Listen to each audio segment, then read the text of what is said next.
Okay.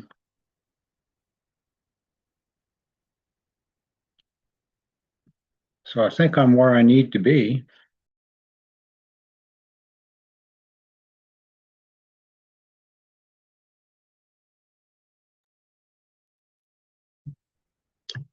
Okay.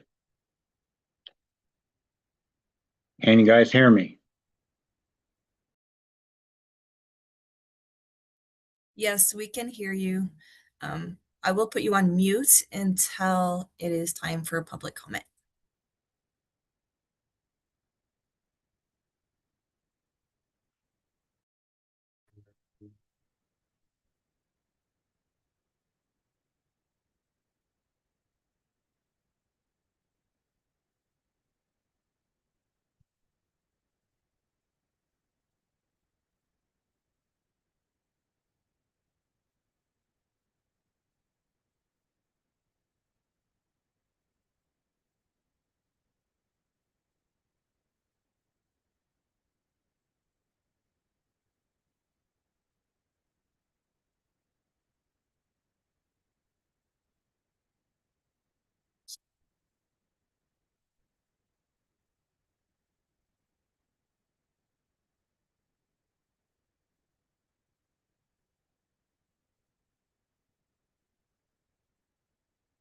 Morning, John. How are you today?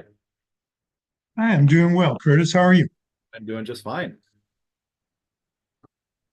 Enjoying the retired life, or is this? It's been great. I'm almost 2 weeks in. It's not a hard job, is it? It's not bad. Yeah. Seems like I fill my day, even though I really have nothing to do. I I'm need to do. not super busy, but there's still plenty to do, so it's all good. Yeah. Hey, Martha. Morning.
Morning. Morning. How are you all doing? Been a nice month so far.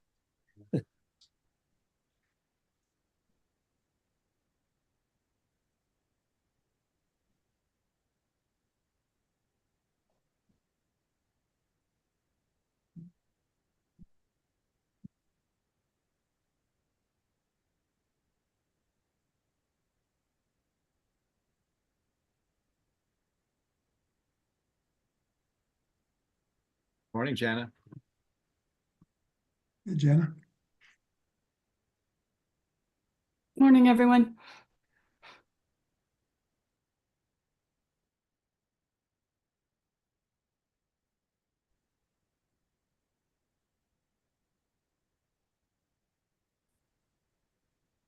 Morning, Gary. Glad you made it.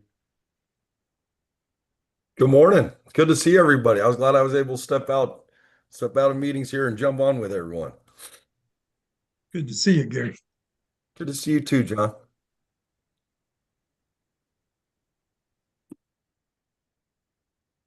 Morning, Shelley. Welcome. Thank you. Good morning. Hey, Danny.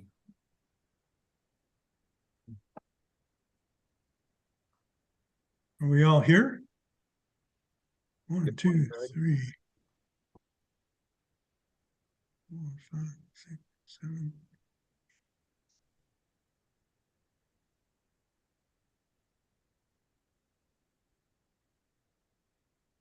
Cool. Well, I guess that means we can start, and we will. Good morning, everyone. I am Commissioner John Slutsky. This is the meeting of the Air Quality Control Commission. It is Thursday, January 15th, 2026. It is 9:01 a.m., and we are convening this meeting today online via Zoom. Please be advised that this meeting will be recorded and streamed live via YouTube. The recording will be made available for public viewing after the event. Public comment will begin this morning at or around 9:15 a.m. And the commission will offer 2 minutes for each commenter and 3 minutes for public officials. We have a quorum of 9 air quality control commissioners today, including myself, Curtis Reeder, Greg Thomas, Dan Blankenship, Jana Milford, Martha Rudolph, Shelley Miller, Jim Sewell, and Gary Arnold. I am sorry to report that this will be Gary's last meeting as his term is about to expire. We're going to miss Gary. His experience in the construction trades and union leadership really gave this commission that diversity that we strive for and need to make our reasoned decisions. And Gary's going to be missed. And Gary, if you'd like to say a quick goodbye, I'm happy to hear that, or not happy to hear it, actually. Well, certainly appreciate the opportunity, John, and do want to just kind of quickly say, I can't thank everyone enough. My fellow commissioners, I've learned a tremendous amount from you from my time on the commission. It's been a pleasure working with you and working through some tough issues. I think we've done some great things. Certainly very important work happening here at the AQCC. And so from the bottom of my heart, thank you so much for putting up with me for a number of years here now and getting a chance to work with you on all the important issues that we have visited. To the department, to interveners and parties and members of the public, thank you so much for your expertise, for your hard work and dedication to our state and improving our air quality. You've done great things, and I'm confident that you'll continue to do that as I move on and move off of the commission. So, best of luck on all the future rulemakings and problems that you will solve for our state and its residents. Thank you all, and certainly not going far. So my phone's always on. If there's anything I can do to help, please don't hesitate to reach out. And look forward to maybe seeing some folks at a happy hour, maybe one time here in the near future. So thank you. Well, thank you again, Gary, and best of luck. Yes. Continuing, we are supported today by our commission staff, Jeremy Murray, our administrator, Robin Willie and Corey Holler, our counsel, and Jenny Ray, our program coordinator. Our first item on our agenda is our consent agenda. The commission will vote on agenda item number 1, as part of the consent agenda. Adoption of the consent agenda allows the commission to consolidate voting on agenda items that do not need to be discussed individually and which presentation of additional information is not required or necessary. So that one item is the approval of our meeting minutes from December 17th to 19th, 2025. And if I could have a motion and a second, please, to approve those minutes. Second. We Give have it to a Gary. Give motion, it to Gary for his final meeting. last word. We have a motion and a second. All in favor? Raise your hand, say aye. Aye. Opposed? Motion carries 9-0. So it is 9:05. We are going to start our public comment session 10 minutes early. I hope you all are ready. Members of the public will have 2 minutes to speak. We will offer 3 minutes to public officials. The public is invited to provide oral public comment on the request for rulemaking regulation number 3, permitting and emissions reporting, regulation number 7, emissions reporting, and on any air pollution issue of their choosing, whether it's on the agenda or not. Please note that commissioners have read all public comments, and these comments are a part of the hearing record. In the interest of time and hearing from all voices, if you've already provided written comments and we're planning to read your comments in this session, please reconsider, just noting that you provided written comments and we will move to the next commenter. The commission may not take action on issues discussed during this general public comment period. Such matters may be scheduled for further discussion or action at a later date. Spoken comments provided during this time and written comments submitted in advance will be incorporated into the rulemaking record and may be referenced during those meetings. This session may end early if all commenters that are registered and in attendance have had an opportunity to speak. I will call on names in the order shown on the screen. You may then unmute and show your video, or press *6 if you're on the phone.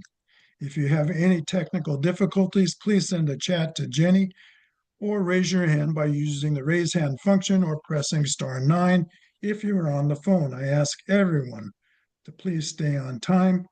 Each person will receive 2 minutes, public officials 3 minutes to speak in order to accommodate everyone who is signed up to speak. We will now start with John Gitchell, and Jeremy will show public commenters on the screen and the timer, which he's already done. So, John Gitchell, please, are you here? I'm here. Go ahead, John. Okay, thank you. And I'm speaking this morning on behalf of the Colorado Communities for Climate Action, a coalition of 47 local governments representing about 1/3 of Colorado's population. In my work as climate action manager for Eagle County, my work is really centered on greenhouse gas emissions reduction in our community. And Eagle County is, our only industrial emissions source within Eagle County is American Gypsum, and it's one of the entities that's regulated under Regulation 27. Let's see, I would like to thank the division for removing the SCARF concept, SCARF concept, and really thank you for giving the attention to stakeholder feedback that resulted in removing this concept. And we think that this is a very positive outcome of the new procedural rules. And also a thank you to the Commission for developing rules that create a more robust stakeholder process. I want to reiterate the local government's long-term opposition to any pay to pollute loopholes in the regulation. Further, we would like to support much of what the division has proposed in its red lines. And there are still some outstanding issues, but for now, we do support the guardrails around the adjusted baseline emissions and the prior year emissions that ensure the integrity of all the issued credits. Also, we support the guardrails ensuring the credits, that the credits cannot be used in multiple markets or more than the one market, thereby preventing double counting of emissions. And also, we support including a contingency and the provisions should the Federal Energy Star program be modified or discontinued.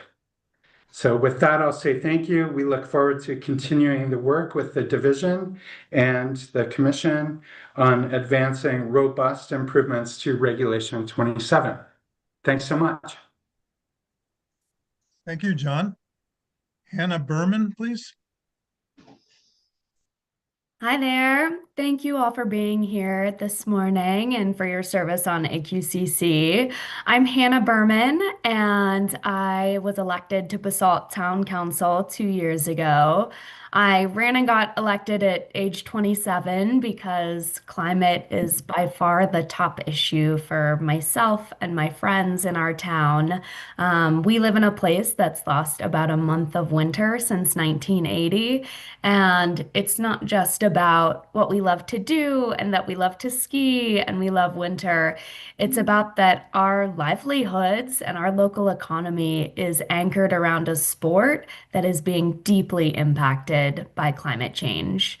I'm also the director of sustainability for Aspen One, which operates the 4 ski resorts in the Roaring Fork Valley and 5 hotels in Colorado. Collectively, we have about 4,500 employees in Colorado. And although he abandoned me by retiring last spring, I worked with Auden, who I know has worked with some of you, for about 6 years on the sustainability team.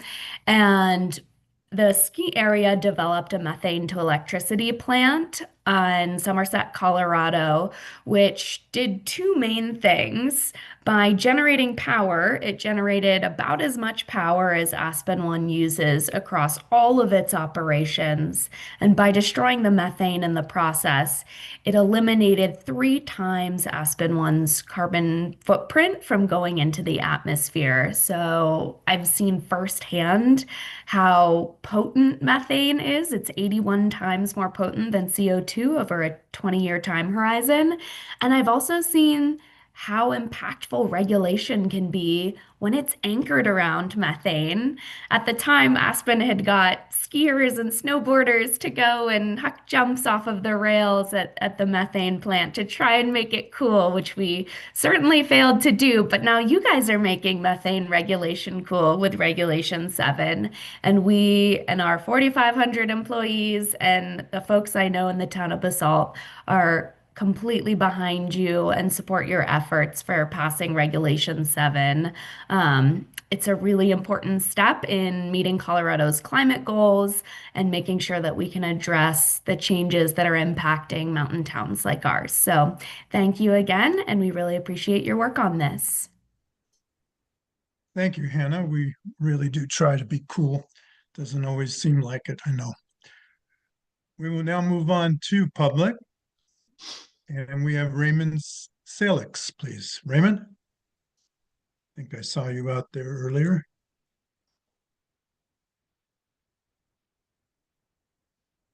I see you now. Raymond. Commissioner Slutsky, I think we've got Yes. Emily Bauer on the Yeah, And you skipped her. Did I skip her? I was bound to skip somebody. I'm sorry. No worries. Go ahead, Hi. Emily.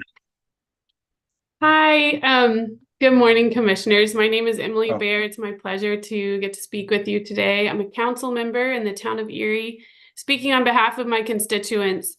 I'm here to urge this commission to support an update to Reg 7 that strengthens Colorado's efforts to reduce methane emissions from oil and gas production facilities. The adopted rule must maintain stringent requirements for reducing methane and should not delay implementation of these regulations. Reducing methane emissions as soon as possible is our best defense against short-term warming of the climate. This time of year, those of us in towns surrounding the area of the devastating Marshall Fire in 2021 shudder to hear high winds whistling around our homes.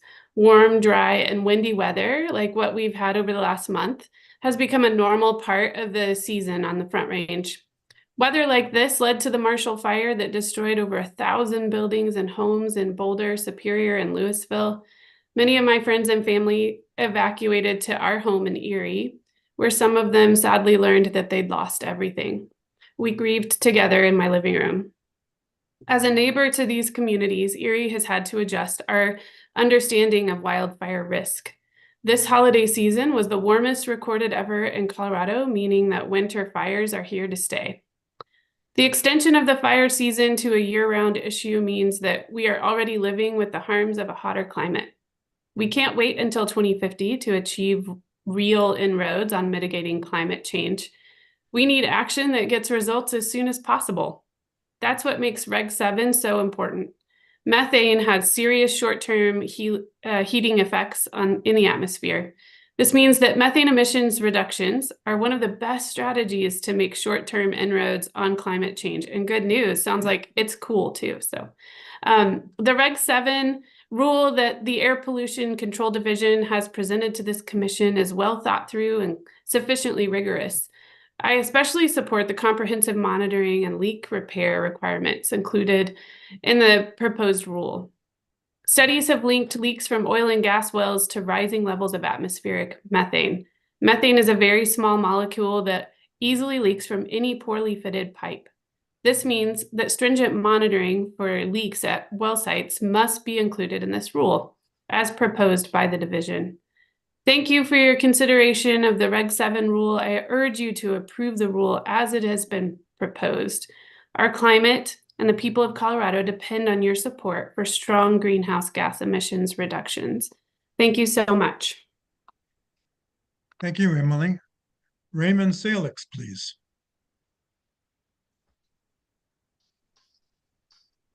Okay, I'm not getting this. Okay. Go ahead, Raymond. Yeah, can you hear me okay? You're sounding good. Okay, buddy, thank you. My name is Raymond Salix, a longtime citizen in Jefferson and Adams County, Colorado, and have seen and lived the rapid growth in our state and the impact it has to our economy. An example of such growth is both residential commercial development that has clogged our roadways throughout the Denver metro area. As a certified hazmat professional and emergency medical responder, I've spent over 23 years working in the food industry that employed more than 3,000 people. My workload included managing natural gas temperatures and chemicals to maintain aluminum can product integrity and a safe container for customers. Natural gas is key to our work in maintaining a safe environment. I do recognize the fact that Colorado does make efforts to maintain and improve air quality despite regulations that have hindered the ability to invest in equipment and growth to further improve air quality. Colorado's regulation number 7, as you know, has gone through numerous amendments in recent years that targeted emissions from the oil and gas sector. As a citizen in Denver Metro, Colorado, I have noticed that, yes, citizens are concerned about our regulation and our environment. I am, however, concerned in getting detailed information from our commissioners to the citizens of Colorado. I encourage the Commission to stay up to date with new technologies both here and abroad to further educate and implement new studies for improved Colorado air quality. I've said this before in past commission meetings that Europe and Scandinavia have made huge, huge strides when it comes to hydrogen power and the remarkable results with clean air quality. Thank you, folks, for your time, and good day. Thank you, Raymond. Kathleen Flynn. Kathleen? Yes, good morning. Thank you for taking my comments. I addressed the commission in person a few years ago about EV charging stations, and I now drive an EV, so I know how important they are. A few things I want to address regarding air pollution. And one thing I've been trying to work with the Arvada City Council, where I live, is gas-powered vehicles idling, gas-powered lawn equipment for both cities and communities. I live in an HOA now, and when the lawn people come with their gas-powered blowers and their gas-powered mowers and their gas-powered trimmers, I mean, I have to leave the house because the pollution is so bad. The other thing is daylight time. People don't believe this, but daylight time actually is has an adverse reaction to pollution because people have to use their lights more in the morning, and I'll just leave it at that. The other thing is wood burning fireplaces.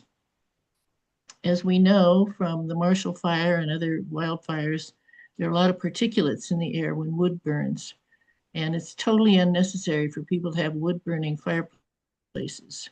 Now, we can't make laws about all these things. You might not be able to make regulations about all these things, but I would appreciate it if you would raise awareness with the communities, especially on the gas-powered lawn equipment. That stuff is deadly and causes noise pollution as well. So thank you very much for taking my comments. Thank you, Kathleen. John Lau? Maybe Low? Yes, can you hear me? Go ahead, John. Hi, my name is John Lowe. Thanks for letting me comment concerning your decision to raise fees targeting the oil and gas industry for the purchase of upgraded data collection software by the AQCC, all under regulations 3 and 7. I'm a native Coloradoan and retired, living on a fixed retirement income while also running a small business in Northeast Colorado. I also served 4.5 years in the Air Force during the Vietnam era. So as I understand it, this year a new Colorado law will severely affect HVAC companies, and in actuality will also affect all companies in Colorado. This law says that once their current inventory is sold, they can only sell approved air quality mandated appliances. I've been told prices could jump anywhere from 200% to 400%. With this, the AVAC companies will again have to adjust their business models to meet these new regulations. But the biggest issue will be they're having to pass down these increases to their consumers. This will be devastating to many middle and low-income families. Well, these are the same issues that will impact the oil and gas industry concerning the proposed increased costs to them to just keep expenses down. And about the economy, at the same time, Colorado leaders are demanding that the federal government immediately solve this huge affordability problem facing our nation. So I'm a bit confused. In lieu of this new law, I ask, are Colorado leaders really trying to also do their part to address this huge affordability problem? So this leads back to what I would consider not only an air quality issue, but also an economic issue now facing the AQCC regarding this fee increase requested by legislature.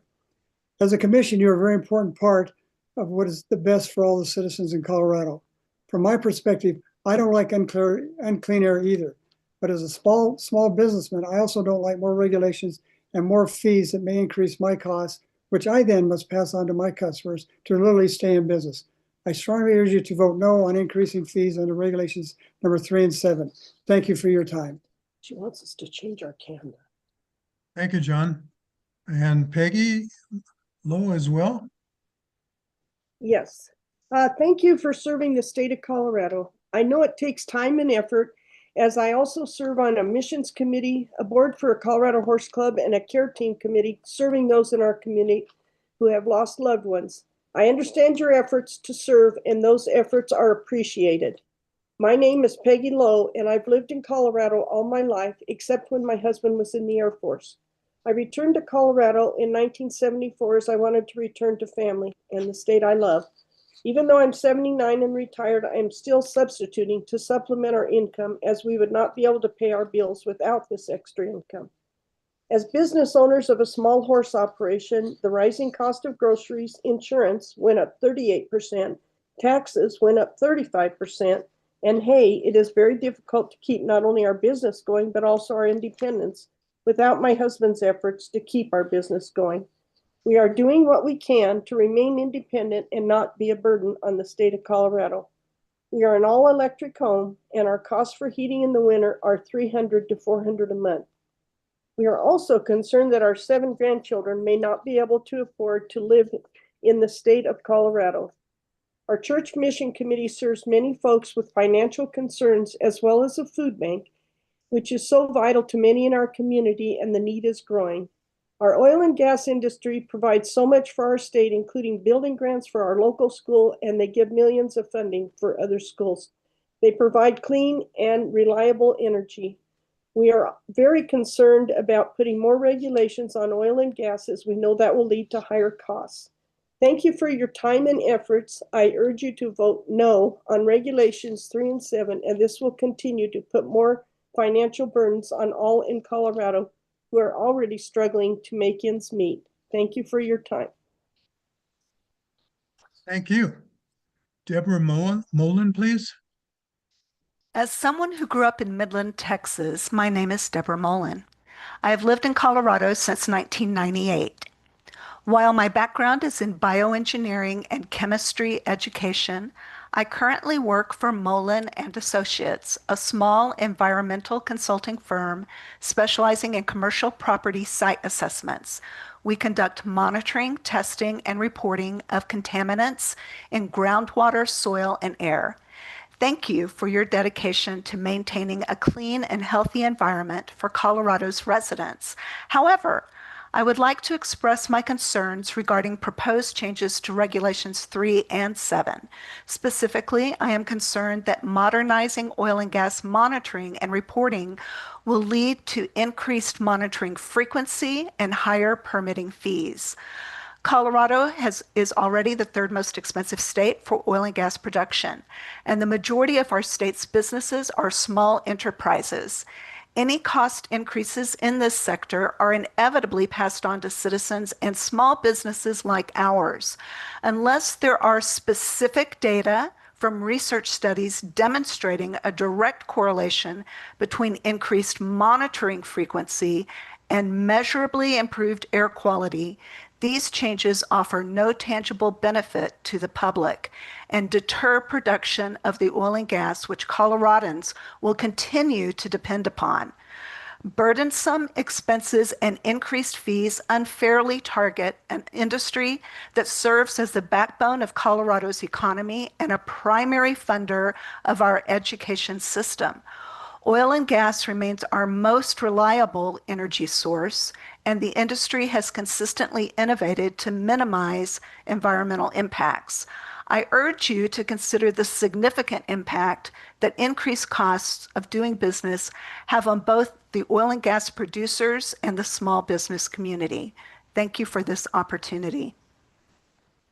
Thank you. Amanda Bidgood. Amanda? Hi. Hello, my name is Amanda Bidgood. I'm a Colorado native, a CU Boulder graduate, and after a decade in California, I came back to build my life in Arvada with my husband and our dog. For over 15 years, I've worked in the oil and gas industry, and I now own a Colorado-based land brokerage firm serving operators and landowners throughout the Rocky Mountain region. I want to thank Commissioner Rudolph as an environmental attorney who has worked in this industry. You understand firsthand the extensive reporting we already do and the red tape we now navigate daily. I also appreciate Commissioner Blankenship's focus on practical regulations and his advocacy for future generations. Our industry generates significant tax revenue that funds Colorado's schools, and that investment in our children matters. I'm here to oppose the proposed changes to Regulations 3 and 7. First, I must express concern about whether our comments are truly being heard. I have participated in several AQCC hearings, yet it seems we are still in the same place. When Coloradans take time out of our lives to show up and voice opposition, that input should carry real weight. Otherwise, what is the purpose of these proceedings?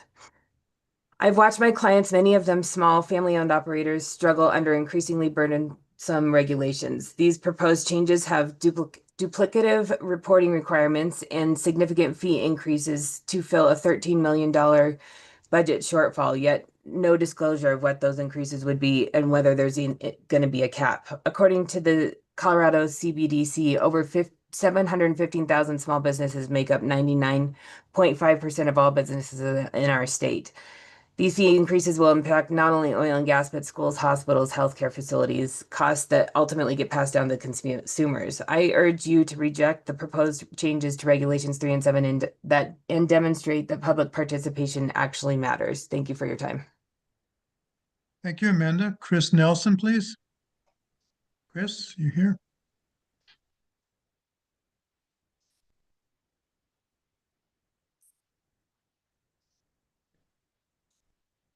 Well, we'll circle back, Chris. Ken Ponslow?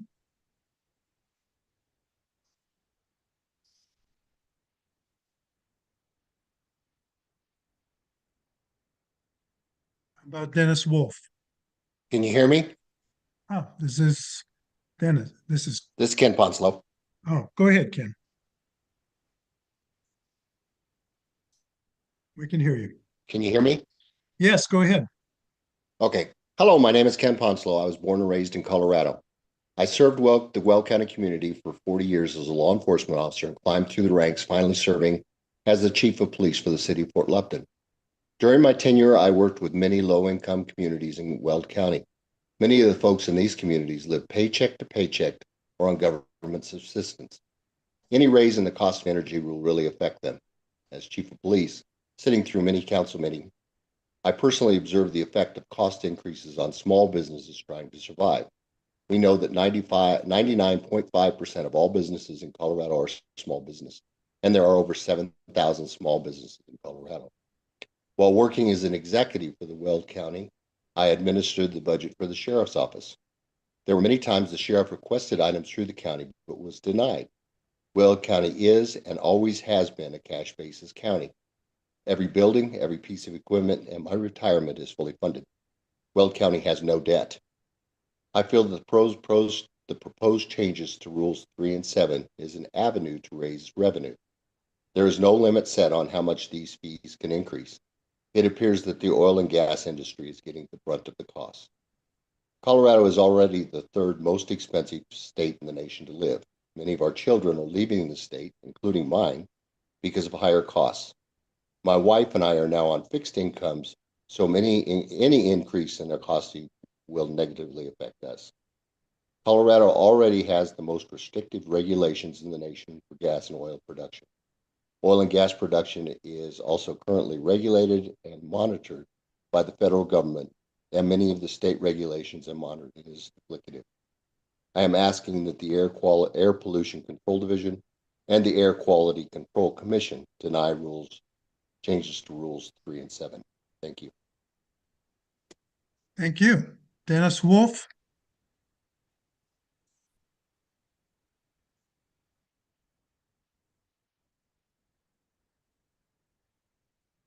How about Jonathan Emmert?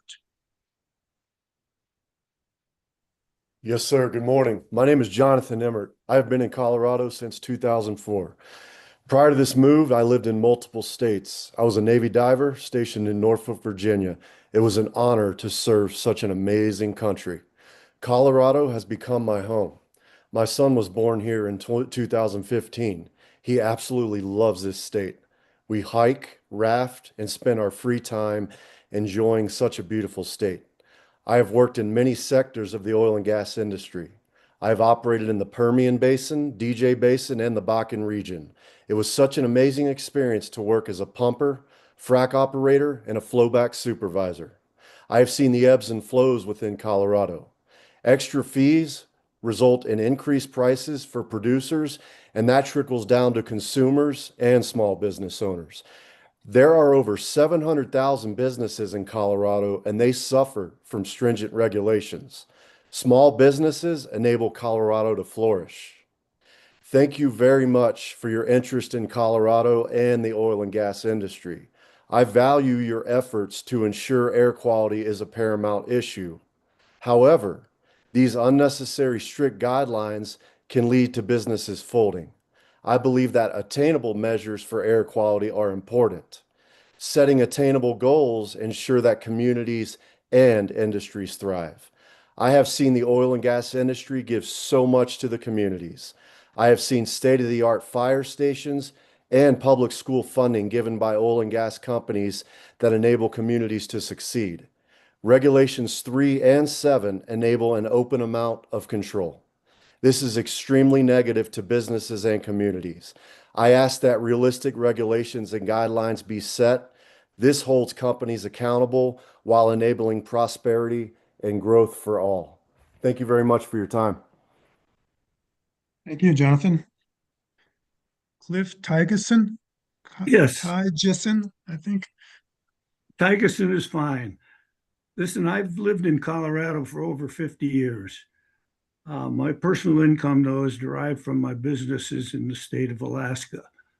Part of the reason why I do business in Alaska is because of the reduction of red tape that is placed on industry and business. And we are all familiar with the economics of what we are dealing with here in the Colorado energy business. Colorado-based oil production locations are at a competitive disadvantage against similar out-of-state facilities. And this is due partially to the various permitting and emission fees imposed on companies operating here in Colorado. Fees that their out-of-state competitors do not have. And yes, I know Governor Polis has been worried about the state of Colorado meeting EPA standards. And yes, we must be mindful of that problem. But we are now faced with a new national effort to reduce the price of oil down to $50 per barrel to aid the overall economy. But Colorado's oil and gas industry is fighting to survive at $60 per barrel. This competitive disadvantage can result in a loss of income to the state. Our oil and gas industry in Colorado is currently fighting for its existence. At this level, how will we replace 11% of our state's total revenue? What will happen to 300,000 workers and families that depend on this industry? Therefore, I ask the commissioners to delay or oppose any changes in current regulations, focus on ways to lower costs for our oil and gas industry so we can stay competitive with Texas and Kansas. Let's work together for the benefit of all of Colorado. Thank you for your time. Thank you, Cliff. Jim Dennison, please.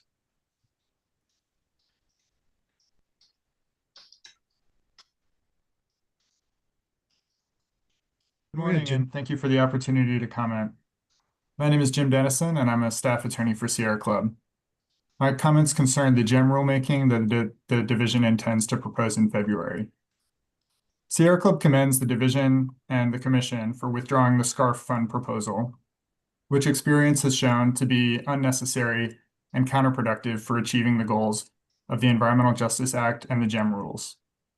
This decision is a testament to the division's wisdom, consideration of the best and latest information, and responsiveness to public input from frontline communities. The division's current rule proposal adds important guardrails and technical improvements to the GEM rules credit market. However, this is just the first step. I urge the commission and the division to seize this opportunity to pursue ambitious and innovative updates that will strengthen the GEM rules, such as requiring a minimum percentage of covered facilities emission reductions to be achieved on site. This would help ensure co-pollutant benefits for the communities directly impacted by Colorado's largest industrial polluters, especially Suncor. These industrial co-pollutants are currently under-controlled due to a gap in the Commission's GEM rules and air toxics regulation. The air toxics rule largely relies on GEM to address health-harming industrial pollution, but the GEM rule's current design does not adequately fill this role. The upcoming GEM rulemaking presents an opportunity to address that gap, one that the Commission and the division should not miss. Thank you. Thank you. Ron Herkstroter. Ron? Good morning, Commissioners. My name is Ron Herkstroter. I'm a community member since 1960. I'm a 75-year-old retired aircraft mechanic from Southwest Airlines. I'm a fourth generation of farmers and ranchers in Colorado and Wyoming, and still have friends that farm and ranch in both places. I currently Uber and Lyft about 5 days a week, 5-6 hours a day in my spare time to have extra income, and this additional income supplements my Social Security. Our oil and gas production has been severely reduced over the years in Colorado, which hurt our economy and made it difficult to make ends meet. Thank you, Commissioners, for looking over our air quality. I'm here today because I'm a very concerned citizen. We already have adequate regulations that meet or exceed many other states, and adding extra fees that have no cap for producers is another way to force our oil and gas exploration out of Colorado. Everything we touch is affected by oil and gas industry, from the clothing we wear, the phones we use every day, the tires on our cars. Everything is made by, with, or transported by the oil and gas industry. Everything is intertwined. This is just another process to remove the oil and gas industry from Colorado. As the years have went on, there are less producers. The industry delivers major tax revenue and critical funding to our community. Can we afford to walk away from that kind of support? Passing these regulations without a fee structure is simply not sustainable. The oil and gas commission industry should not be the only primary revenue source created by fees. I ask you to listen to my concerns and do not increase regulations 3 and 7. I deny any charges. Colorado used to be the greatest place to live, and it's just getting barely okay now. Thank you for letting me comment. Thank you, Ron. Kim June. Kim?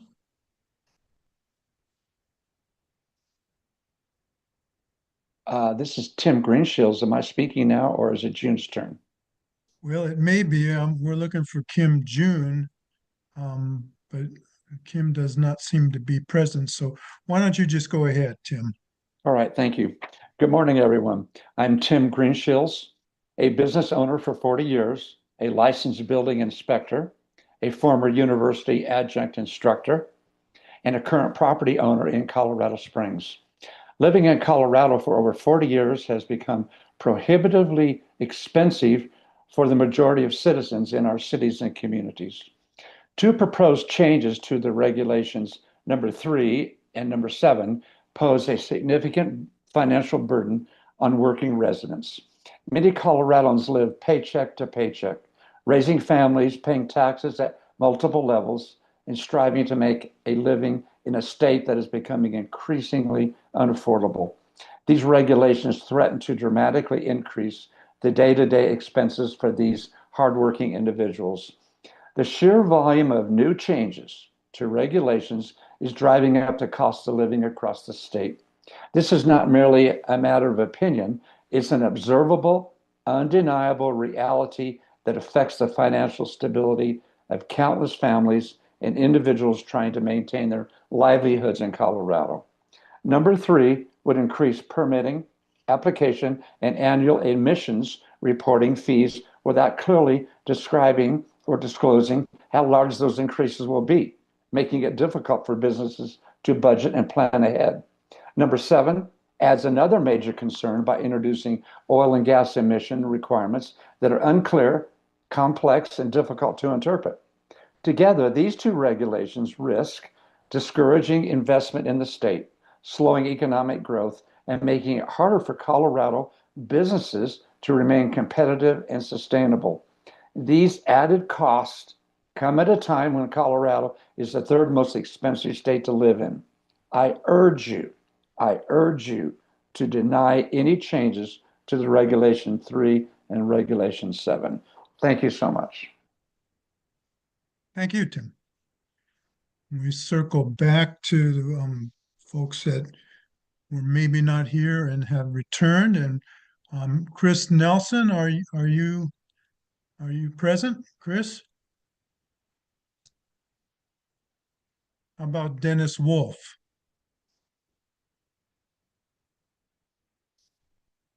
Kim June?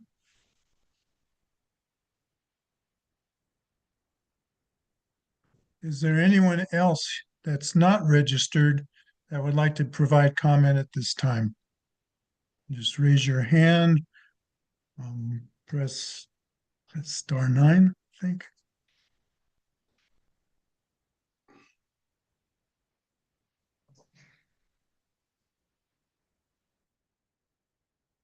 Well, I think that will do it for our public comment.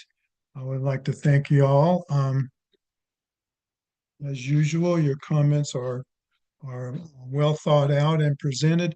I would like to repeat that if you provided written comment, we've read those, and in fact, at least for myself, I get more out of those than the public oral comment, just because I have time to kind of dig into it a little bit and I see your written words. So if you have provided written comment in the future and have other comments besides what you have presented already, I would encourage you to give us something new, if you will. Other than that, I again would remind you that your comments are appreciated and noted. And if you listen to our hearings, you will see and hear that we do reference them on occasion, and we do, of course, appreciate your input. We're going to continue on our agenda, and we have the continuation of our rulemaking request for regulation number 3, permitting and emissions reporting, and regulation 7, emissions reporting. And division is going to request that we set a hearing to consider revisions to air pollution emission notice, APIN requirements and fees, and discuss the scope of the rulemaking notice. I believe Leah Martland is here. And go ahead, Leah. Thank you.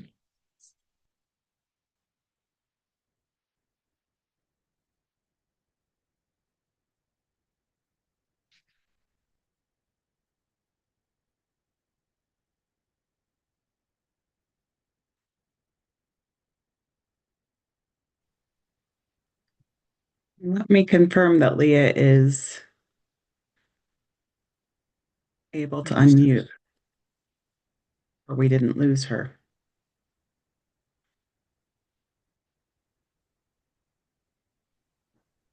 Sorry, the most inopportune time for my computer to freeze on me.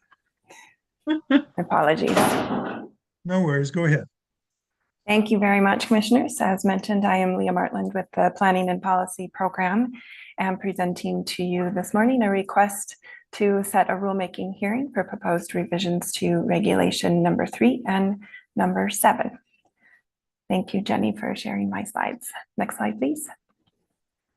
We'll briefly touch on the stakeholder engagement. This is detailed further in our memorandum of notice, and then walk through the proposed rule revisions. Next slide, please. We did hold 2 public engagement meetings, the second actually being just this past Saturday, so we appreciate everybody's participation in those meetings and providing comment and asking questions about the proposal. And we've had a number of ongoing meetings with entities and representatives of the trades of particularly impacted groups, including the utilities, the Chamber of Commerce, the Oil and Gas Association, and of course, additional meetings with other groups as they reach out to us to find helpful discussion.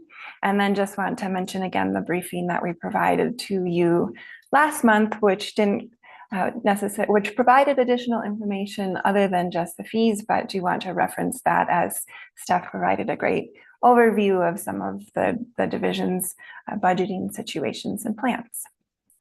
Next slide. So I'll start with emissions reporting revisions. Next slide, please. And just want to provide a little bit of background as to how we got to this proposal, to recap some of the reporting programs that we have and that have been more recently adopted. In particular, the revisions that the Commission adopted last spring. It always feels weird in January to say last year, but I'll get used to it. That expanded the reporting requirements for certain sources to provide annual emissions reports with a focus on toxic air contaminants. But during that rulemaking, the Commission adopted more comprehensive annual reporting requirements for oil and gas upstream and midstream entities in Regulation number 7, that's Section 5 reporting program, and then a new program in Regulation number 3, Part A, Section 9, to have the entities and the operators subject to those reporting requirements provide annual emissions report for all of their emissions, instead of having some emissions reported in one program and some emissions reported in another program. There are also the APEN reporting requirements, and that's the other program, and I'll talk a little bit more about that in another slide, which has a different cadence and different thresholds.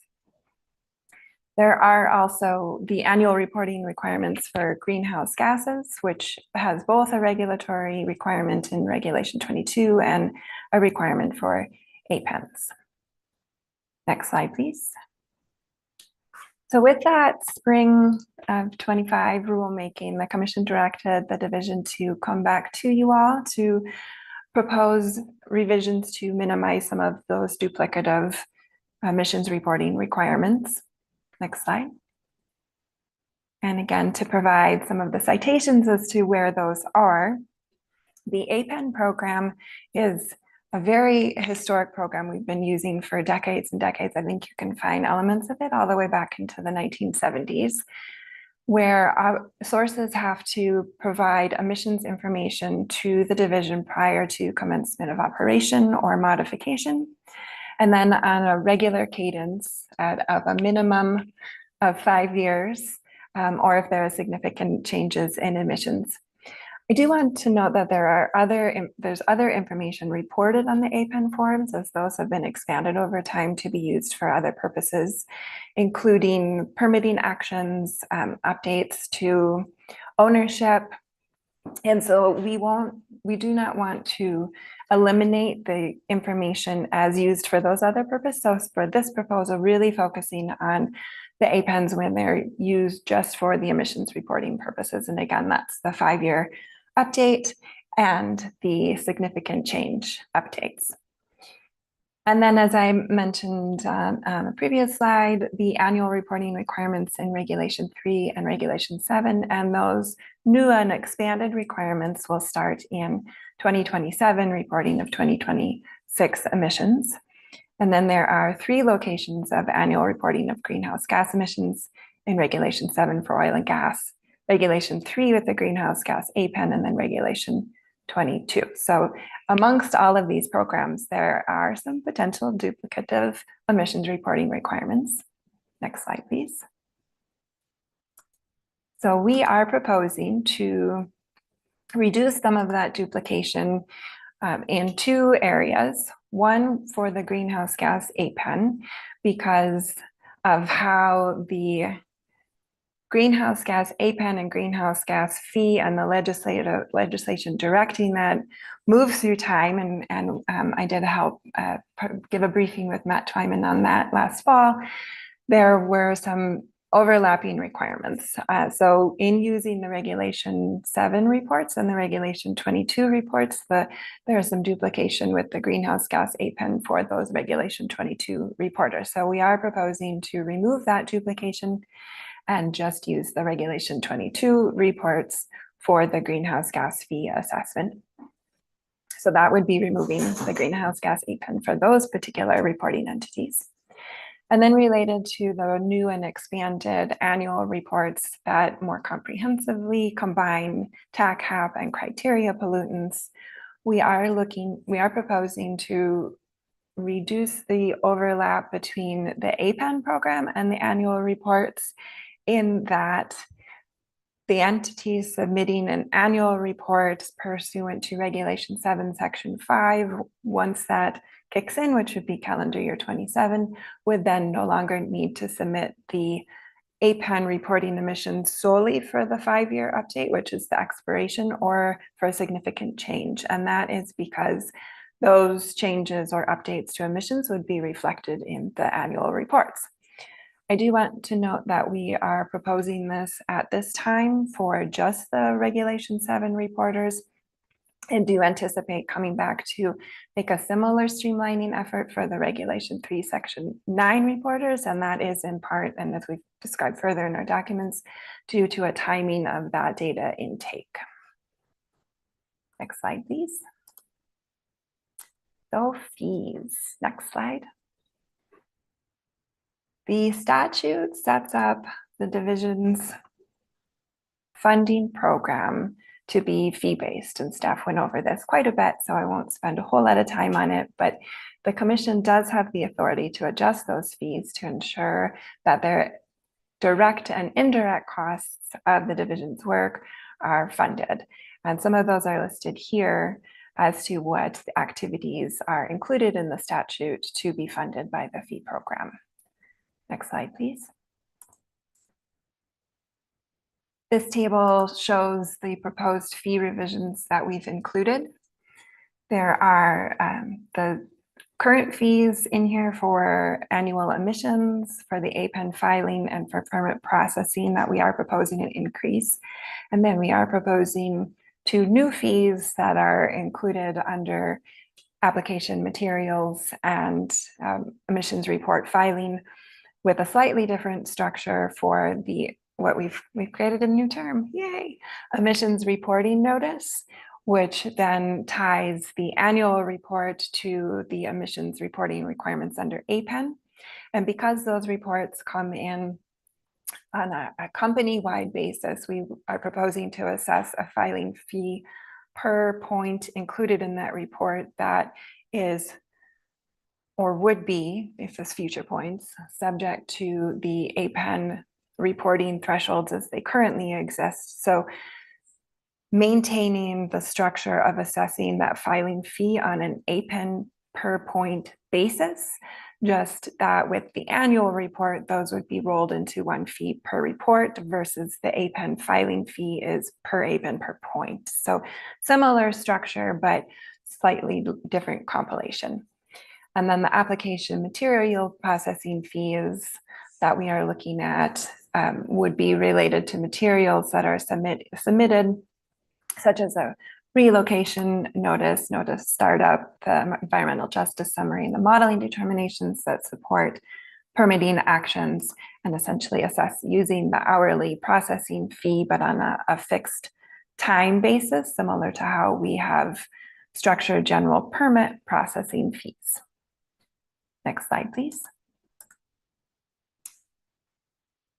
Also, as Steph mentioned, our work has expanded over recent years, and so our current revenue intake doesn't meet our current budget, and that is the main point of why we are coming to you to revise these fees. A number of the recent legislative directives and program expansions came with some general fund, and that is no longer available. Next slide, please. Wanted to mention 2 other revisions that we are proposing. In Section 5 of Regulation 7, there is a requirement for the division to compile a number of different information points into 1 report for you all, as well as for the Energy and Carbon Management Commission. That was adopted in 2021, and since then there has been data system connections, information provided on our website, standing briefings, and so we are proposing to remove that as not as the most effective way to provide that information to you all anymore. And in Regulation 3, Part T, which is our Prevention of Significant Deterioration Permitting Program, we're evaluating removing a restriction on increment consumption because it isn't necessary to align our program with the federal requirements. And we also believe proposing to remove that will improve the permitting efficiencies as it relates to increment evaluation. I think my last slide is we request that the commission set a hearing date for these proposed revisions in May, and happy to answer questions. Before questions, maybe we want to talk about the scope a little bit. Certainly. Thank you for flagging that. We did provide a draft scope for your consideration in our memorandum of notice, and it is near the bottom. It's one of your new procedural requirements that we provide that to you, so you can hopefully have a chance to look at it. I think we can put it on the screen. Jenny, do you have that? I do. I'm going to share it right now. Thank you.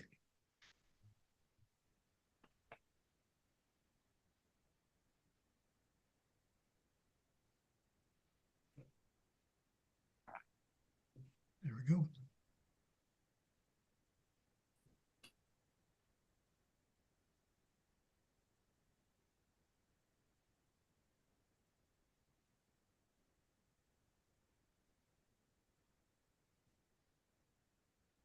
I was going to suggest someone read it, but I don't think it's readable.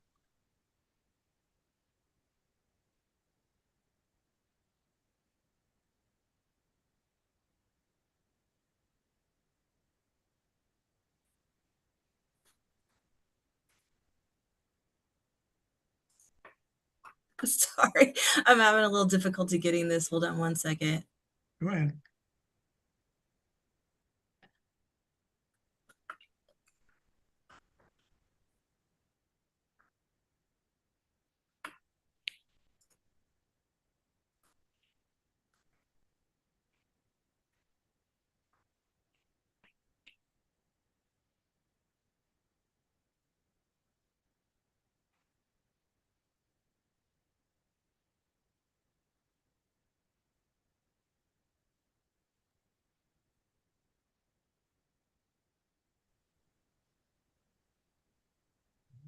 I think that's it. You want to do the honors, Leah? Absolutely. So the proposed scope for your consideration is the Air Quality Control Commission will hold a rulemaking hearing to consider revisions to regulations number 3 and number 7 to minimize duplicative emissions reporting requirements for entities filing an emissions reporting notice and entities submitting greenhouse gas air pollutant emission notices. To regulation number 3 to adopt new or revised requirements around APEN filing, application processing, and annual emissions fees. To regulation number 7 to remove the annual report requirement in section 5D. And to regulation number 3 to remove provisions concerning prevention of significant deterioration increments. The proposed revisions may include both state-only and state implementation plan revisions, and may include cleanup, correction, and/or clarification revisions. Thank you. Welcome.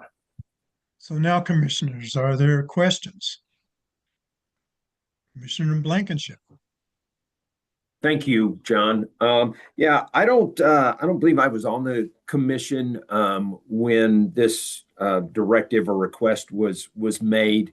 And so my question is was the commission's direction to look at the streamlining activities and to consider fee increases, or was it just to look at the streamlining?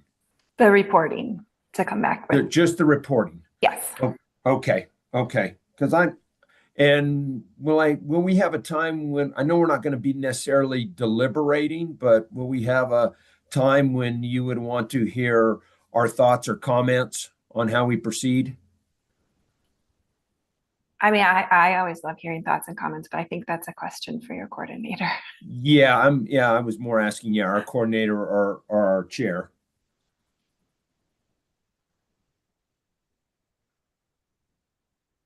Well, if you have questions, Dan, this is a good time. Well, I think that's my question. Now I kind of want to share my thoughts, and I just don't know if it's appropriate to do that at this particular point in time, or wait until we get through questions and if we'll have an opportunity to share thoughts. I think this is for questions. Okay, when it's appropriate, I have some thoughts on that particular topic. Thank you. Anyone else?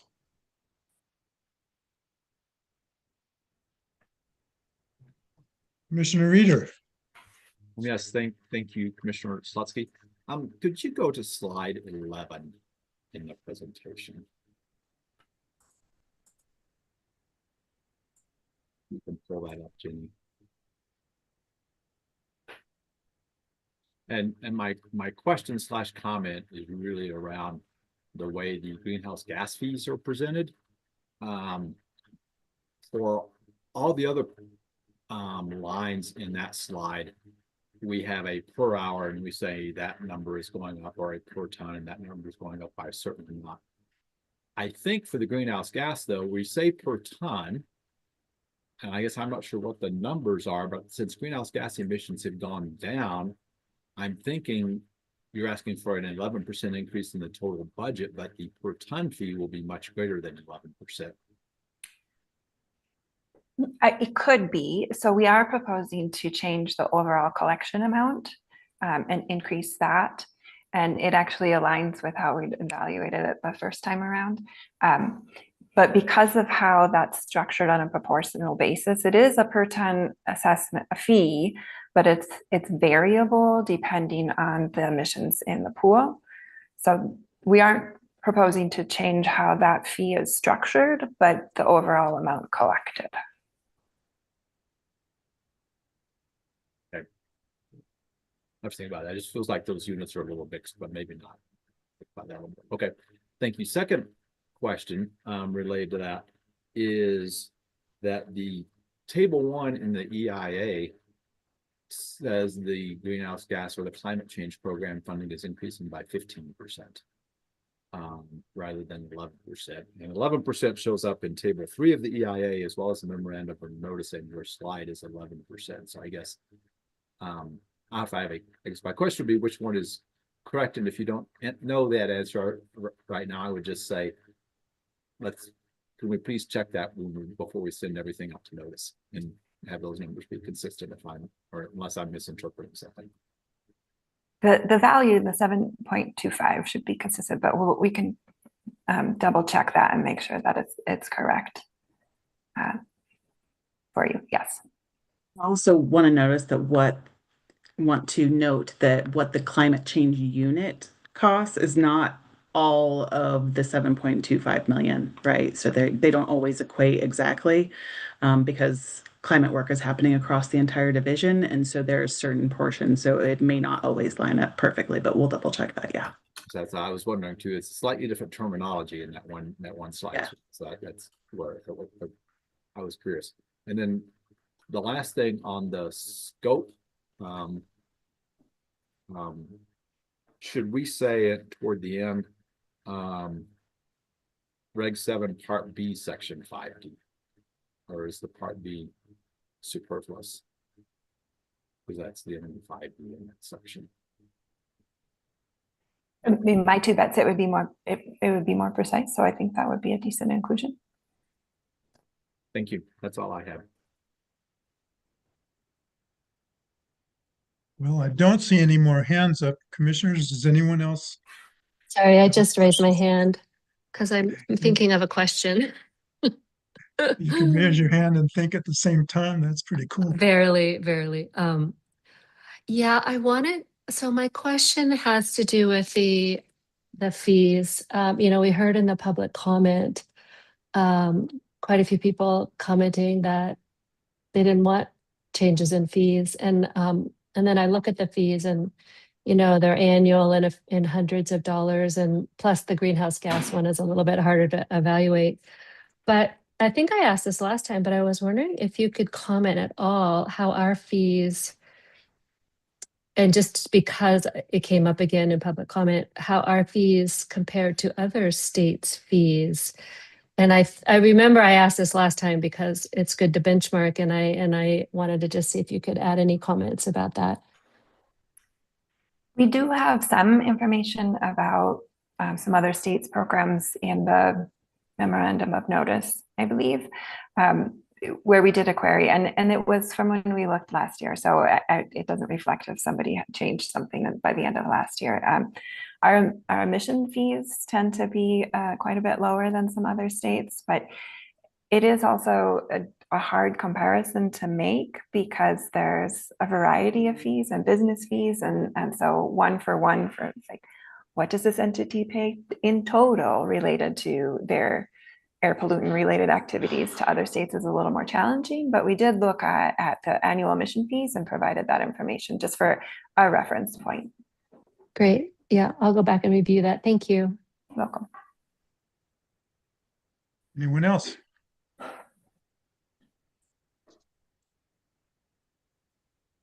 Well, then I think we're ready to. Right. I had a question. Sorry, John, but. And who is speaking? Jim Sewell. Oh, I'm sorry. I guess I don't see you on the big screen. No, my camera's not working today. So. Well, you just go ahead anyway, whether I can see you. Question on slide 10. Why are fees collected?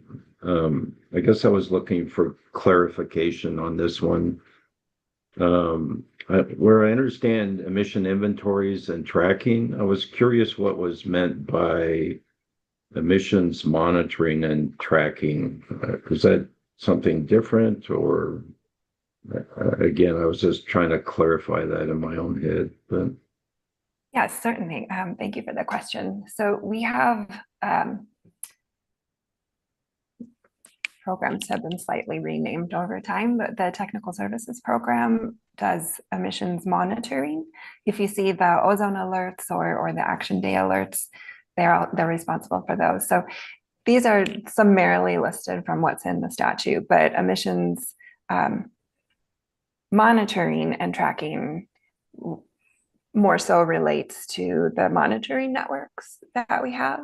And then the emissions inventories and tracking is more related to the information that gets reported to us, but essentially on paper or moving towards the digital systems. Thanks for that clarification. You're welcome.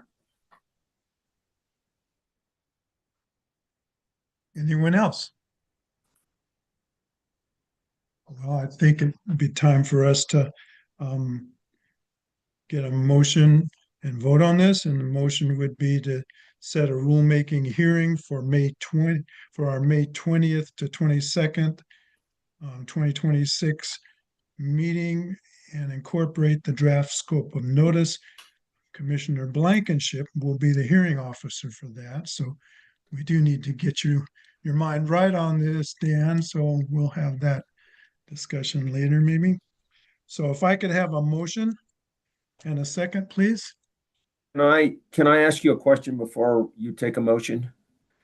Can we make comments before there is a motion, or do we wait until that there is a motion on the floor to comment? I think we need a motion and a second before we can discuss this. Okay, very good. Thank you. Commissioner Milford, do you have something? I was going to move that we set the matter for hearing as proposed. Okay, we have motion and a second from Commissioner Thomas.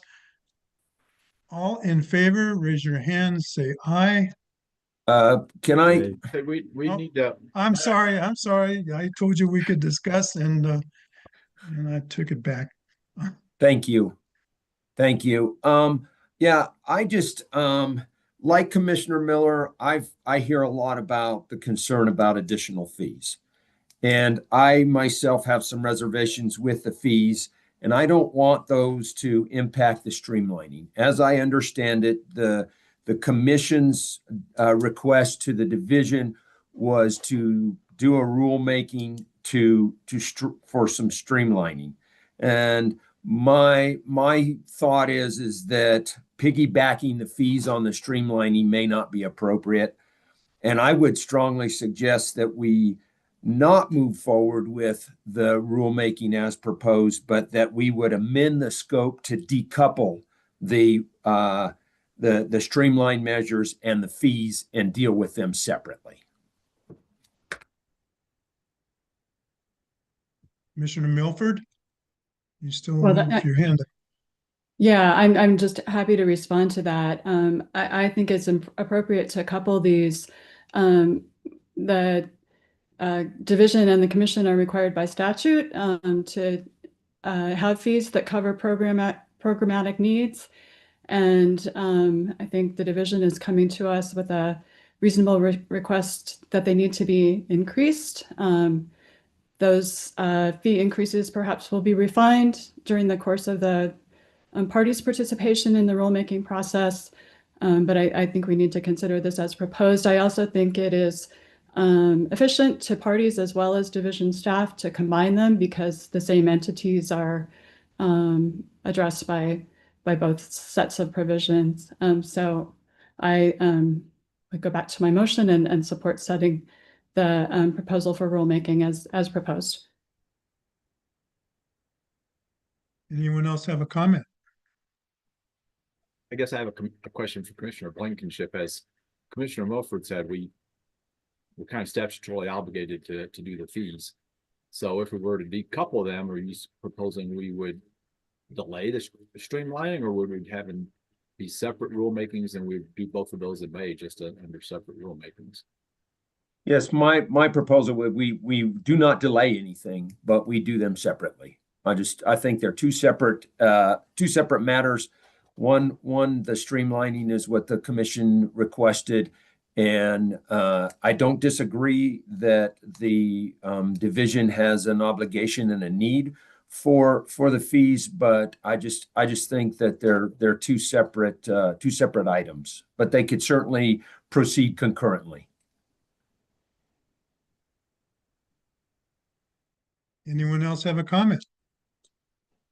Yeah, I would just say, I echo what Commissioner Milliford said. It's certainly possible that the fees could be adjusted during the rulemaking itself and through the continued process over the next several months. I do think, when you talk about decoupling, this hearing is already scheduled for May, and the state fiscal year starts in July. So if you're going to decouple them, you are potentially running into some budgeting issues for fiscal year 27. So I will continue to support my second. Commissioner Miller. Yeah, I was wondering if we could hear from Leah or anybody on the staff as to the ramifications of the proposal that Commissioner Blankenship just put on the table here. Like how does that impact their process and their work? I don't know if we can do that or not. We're in the middle of a motion. Maybe someone could help me with the It's sort of a motion this. with discussion, isn't it? Are we It's a discussing discussion this? between the commissioners. Oh. And not with the division. This is our discussion, and but I am not 100% sure. No one's asked that before that I can remember.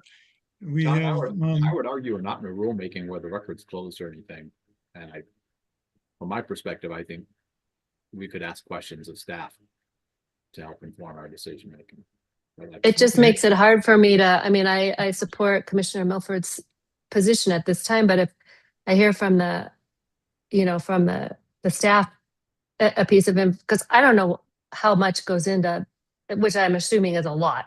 So, if we decouple this and now we've tripled and quadrupled their workload, that's an issue for me. I don't know. So I just am asking a question, but.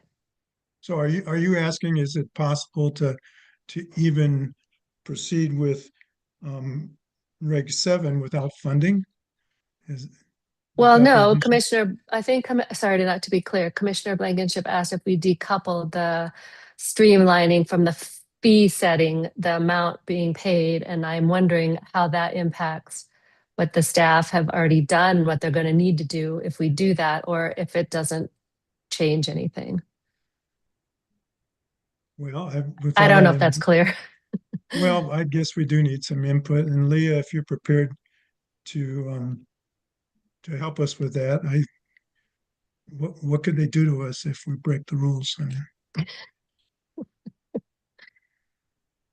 I mean, I guess I would just, related to the process question, I would just kind of repeat what some of your procedural requirements are. So if you're going to run two rulemakings in the same regulation at the same time, there could be process issues with Secretary of State filings.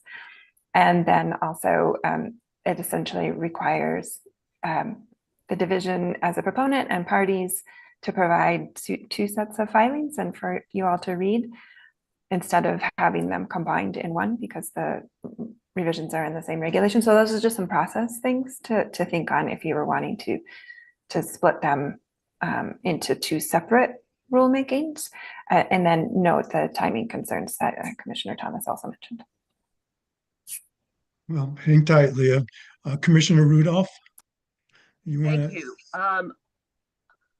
I am a bit confused about Commissioner Blankenship's proposal, because he indicated the two separate rulemakings could be concurrent, which tells me they could both be in May, but as separate rulemakings. I'm not sure what that gets us, because if they're in one rulemaking, you can still hear positions from the division and from the parties and from the public on each individual aspect of the rules, both the fee part of it and the other parts. And then you can vote on the different aspects of it separately. So I'm not sure what actually separating them into two different rulemakings achieves, other than what Leah was just saying, which I think would likely require separate procedural requirements that could add to the workload of the division and the parties, who would likely be the same parties in both rulemakings. So at this point, because I don't see the benefit of actually pulling out a separate rulemaking, I would be in favor of Commissioner Milford's motion. Well, you want to have the last word, Dan? No, I don't have to have the last word, but I will say that the discussion has been very helpful to me and has addressed my concerns. Commissioner Rudolph, thank you for putting it that way. I'm just going to go on the record that I do have some reservations with the fees. I am very supportive of the streamlining aspects of it. I don't want the streamlining aspects of it to get held up by any concerns with the fees. But based on my experience and the way you've described it, Martha, I feel very comfortable in voting in favor of the motion that's been made. So thank you very much for this discussion. Commissioner Milford. So I guess Commissioner Blankenship's comments raise another question for me. I want to make sure he feels comfortable serving as the hearing officer for both elements of the proposal. Would you like to take it over for me? No, I'm fine. Yeah, no, I see that as a totally independent responsibility, and I don't feel like I can have any issues with doing that. Thank you. Okay. Anyone else? Last call. Well, I just wanted to follow up on the comparison to other states, and after the memorandum of notice has a lot of good information, and because I'm still new at this, does the public have the opportunity to review that memorandum of notice so they can see that we have done that analysis, so they know the differences in fees? Okay. Everything that we have is available on our website. So I think it'd be helpful just as a recommendation when the presentation is made to maybe address this this point that I keep asking when the staff does do a presentation on this rulemaking the next time around. Could maybe add a slide. Would be helpful. Thanks. Commissioner Rudolph. One last point. We heard a number of comments today from the public that I believe may indicate some confusion on what the proposal would be for both Reg 3 and 7. And I would encourage the division, when they're doing further reach out to the communities, to try to clarify what the proposal actually is and what it does and what it does not do, so that the public has an opportunity to really understand what is being proposed. That's all. Thank you. This has been a good discussion, and I guess we can cut it off now unless someone else wants to have the final word. So we have a motion and a second. All in favor, raise your hand, say aye. Aye. Any opposed? Motion passes. There are still 9 of us here. Cool, 9-0.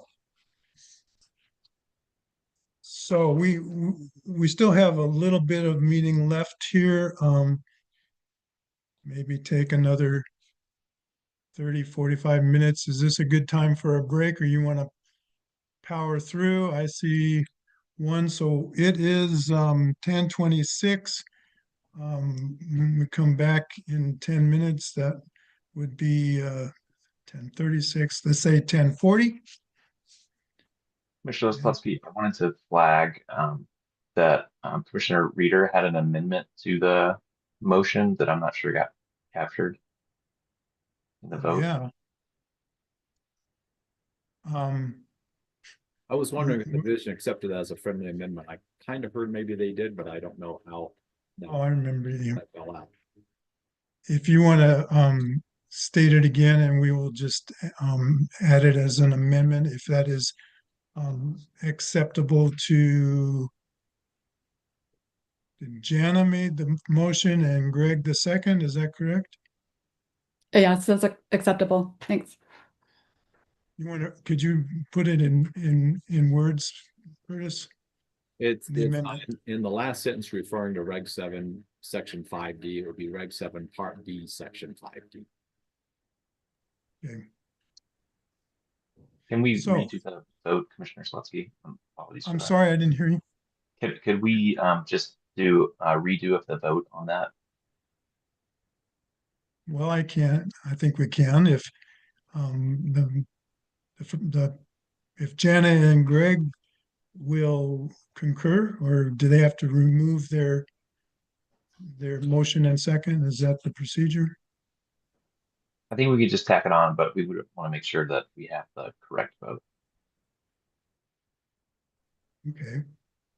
I'm not sure what the vote is on, but it would be on the amended motion. Is that correct? As amended? So we don't need a motion and a second. We just. Yes, please. So moved.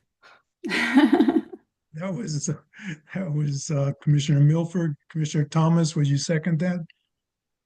Yes. All in favor? Aye. Aye. Any opposed? Okay, the amended motion passes. I think Commissioner Milford, your hand is up. That's Commissioner Miller. I'm going to do that again. I know it. Shelley and I have been confused for many years, being in the same department. I don't need to add to the confusion, so I'll try not to do that. Yeah, and sorry, when I raise my hand, the icon comes up and it's confusing. So I'm sorry about that. Okay. So the motion passes 9-0, and we are now going to be in recess until 10:40.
Commissioners, if you could turn on your camera when you return, please.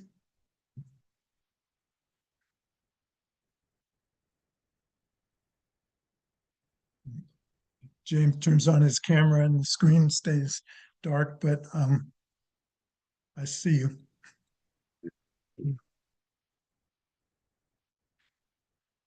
We are down to briefings, discussions, and reports. It is 10:41. We'll start with commissioner informational items. Commissioners are invited to discuss activities that they have participated in over the past month and any issues relevant to our business. Does anyone have something to share?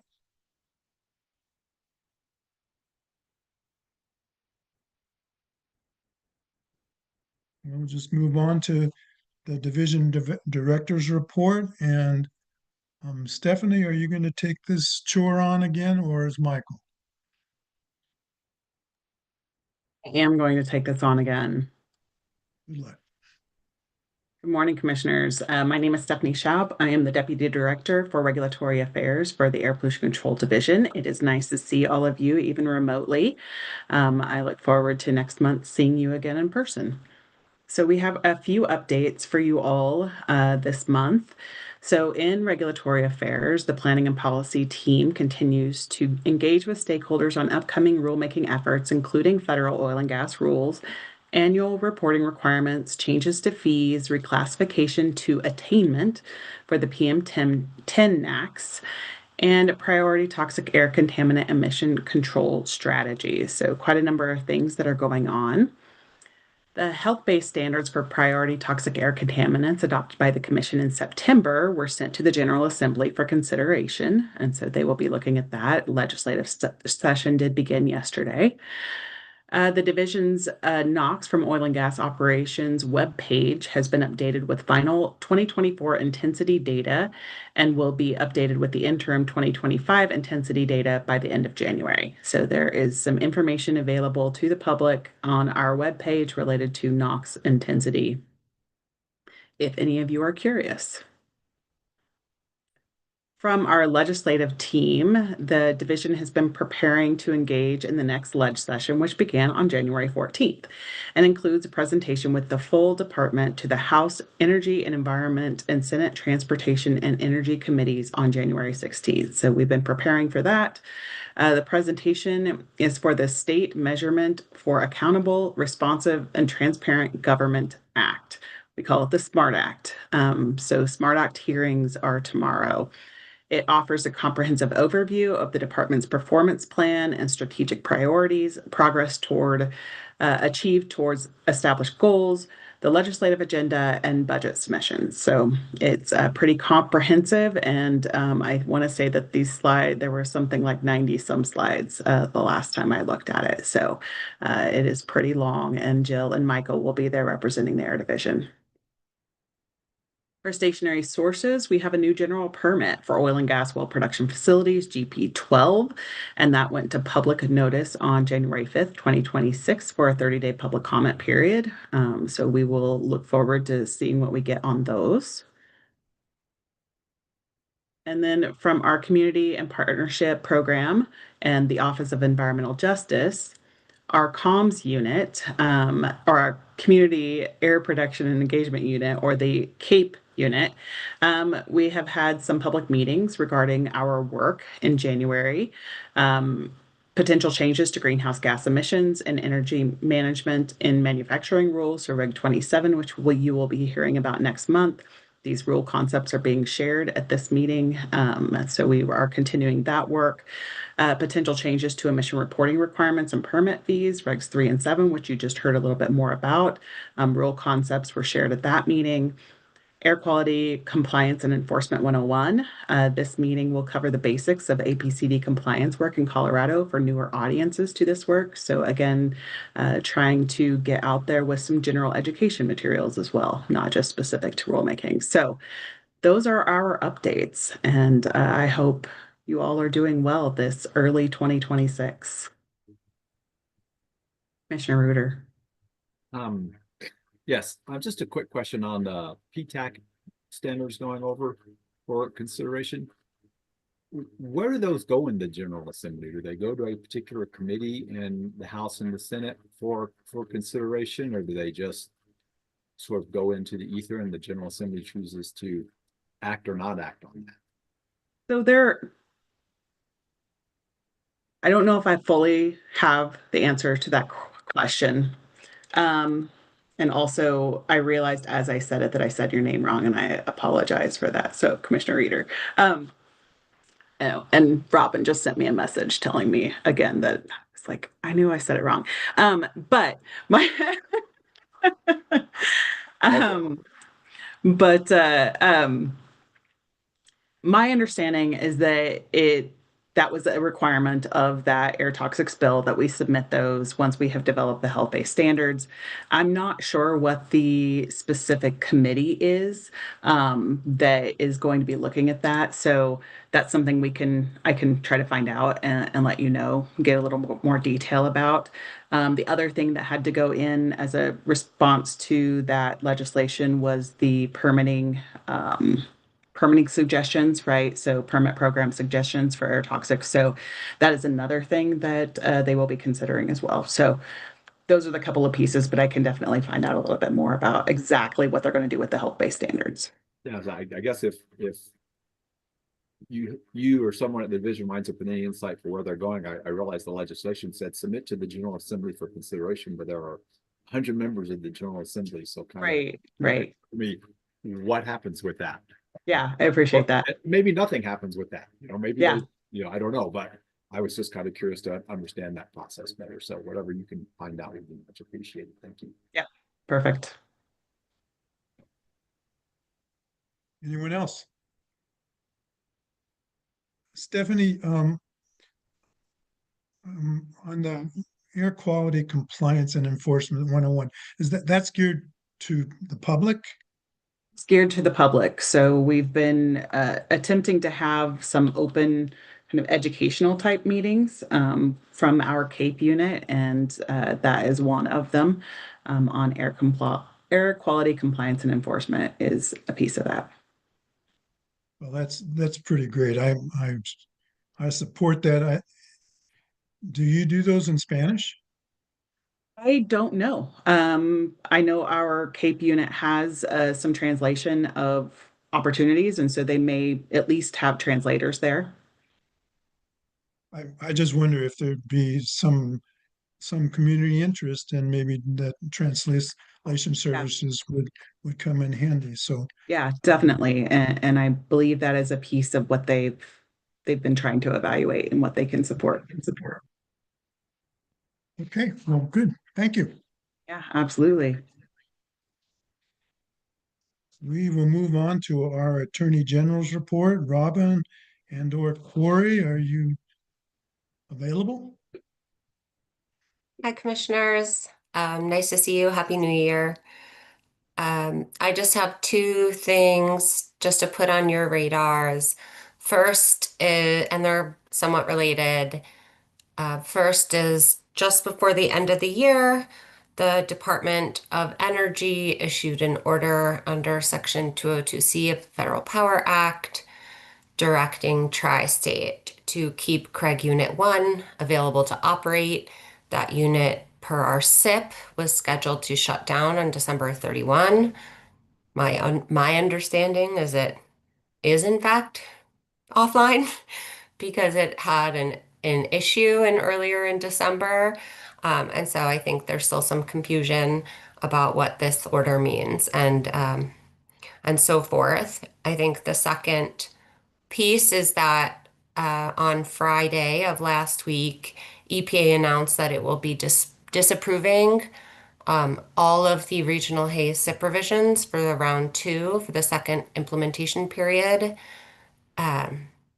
I don't trust myself to give any sort of color at this point around what that means. Not sure it should be said in an open meeting, but we are continuing to review and understand what EPA is actually trying to say here, and we'll be reacting accordingly. And I can send, it's still a pre-publication version on their website, so it hasn't been published in the Federal Register yet, as far as I can tell, but I can get that around. I can send that to Jeremy and he can get that around to you. Curtis. Commissioner Reader. Reader. Not asking for any color, but just from a basis. Is this suggesting that the regional haze SIP, that this commission will need to adopt a new one to resubmit, or is it that EPA will impose a federal? So the way it works is that if Colorado does not make changes that respond to EPA's disapproval, EPA has an obligation to promulgate a FIP within 2 years of that disapproval. Okay, so we do have a potential chance to correct and resubmit. Okay, that's what I thought. So, thank you. Yes. Any other questions?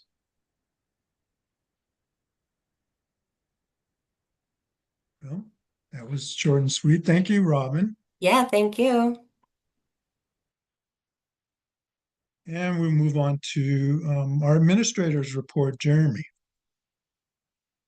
Good morning, commissioners. Good to see all 9 of you. This group, I guess it'll be the last time we see Commissioner Arnold. So thank you so much, Commissioner Arnold, for all you've done on the commission.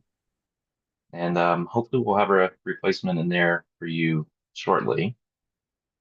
I just wanted to quickly go over next month's agenda. We are going to be back in person on Thursday and Friday, and we'll have our typical virtual only public comment session on the Wednesday proceeding at 4:30 p.m. And so on Thursday morning, we've got a public hearing on regulation number 9, where we'll be hearing about a prescribed fire planning renewal document for Boulder County. That's not a rulemaking hearing, but just a public hearing. And then we'll go into a couple of requests for rulemaking hearings, one for the PM10 maintenance plan, and one for our regulation number 27 gym rules. And then we will move into the meat of that meeting, which is the regulation number 7 Quad OC revisions. We are assuming that's going to take at least into Friday morning to get through all of those testimonies from the party. So should be a pretty interesting month for you all. Also wanted to flag that we have started planning our retreat for June. And based on your feedback, we are looking at doing that retreat the last week of June in Pueblo. And we are trying to locate options for a tour for you all on that Friday afternoon. And more information to come on that. And happy to take any questions from you all.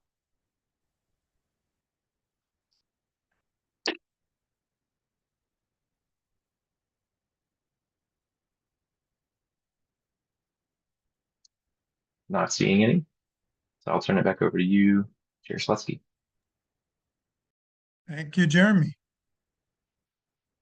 I think we're about done here unless anyone has some final discussion. Commissioner Milford, was that your hand or were you waving goodbye? That was my hand. Thank you, John. I just wanted to take a second, since we didn't really have a chance earlier, to say thank you to Gary. It really has been a pleasure to get to serve on the commission with you, Gary, and thank you for all you've done and are continuing to do.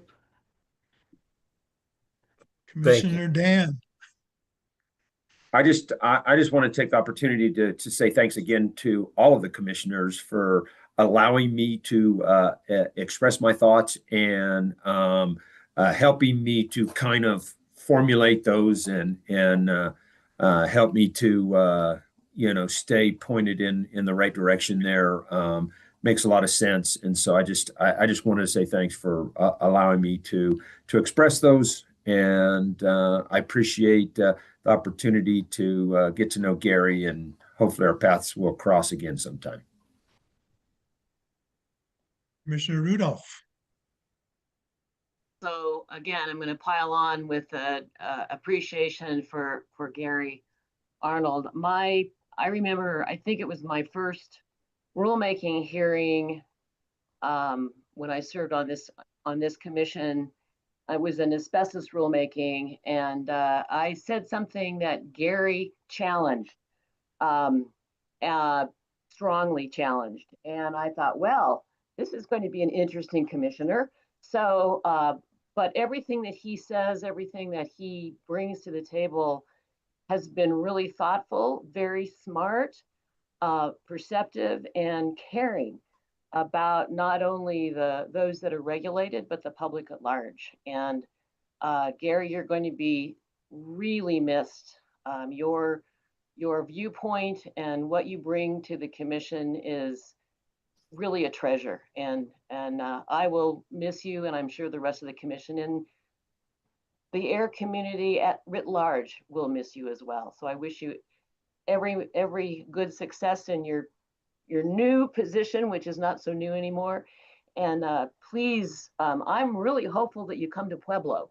I don't know why you would want to join us on our retreat, but I think that would be fabulous. So hope you can do that.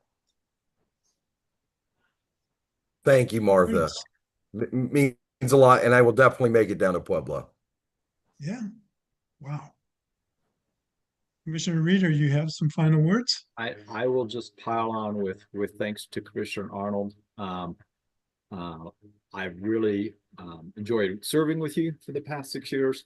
I've enjoyed learning from your perspective. You've taught me a lot about how some of the unions work in ways that are probably different than I would have guessed beforehand. So it's been an educational process for me serving with you, and I also appreciate the perspective you brought to so much of our rulemaking.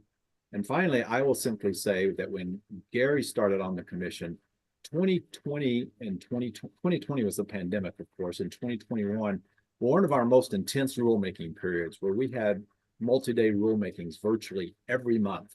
And there were 3 commissioners that started when Gary started, and Gary was the only one who lasted more than a year on the commission. And he stuck it out the whole 6 years. The other 2 actually went to work for the division. But anyway, I wanted to say thank you to Gary for his perseverance and service, and just for I certainly enjoyed serving with you, Gary, and hope to cross paths with you again. Thank you, Commissioner Kurt. Thomas. Thanks for your years of service, Gary. It was great getting to know you over the last year and a half, and I'll hope to see you on the golf course this year. We definitely need to make that happen. And certainly appreciate it, Greg, and really, appreciate all the kind words from all the commissioners. It's been a pleasure, and I certainly will miss getting to see you on a regular basis. Thank you. Last chance, no one else? I would just repeat again how it's not very common, I think, that we find a commissioner that has some blue collar experience. I'm not, of course, but it seems like we're usually populated by a bunch of eggheads, and I say that with love. We're all well thought of, I'm sure, but it's going to be hard to replace you, Gary, and I know they're going to try, but appreciate you. Look forward to seeing you in Pueblo. Thank you, John. So, if that is all, we are done. If there's nothing else, I will adjourn this meeting, and we will see you next month. Thank you all. Thanks, everyone.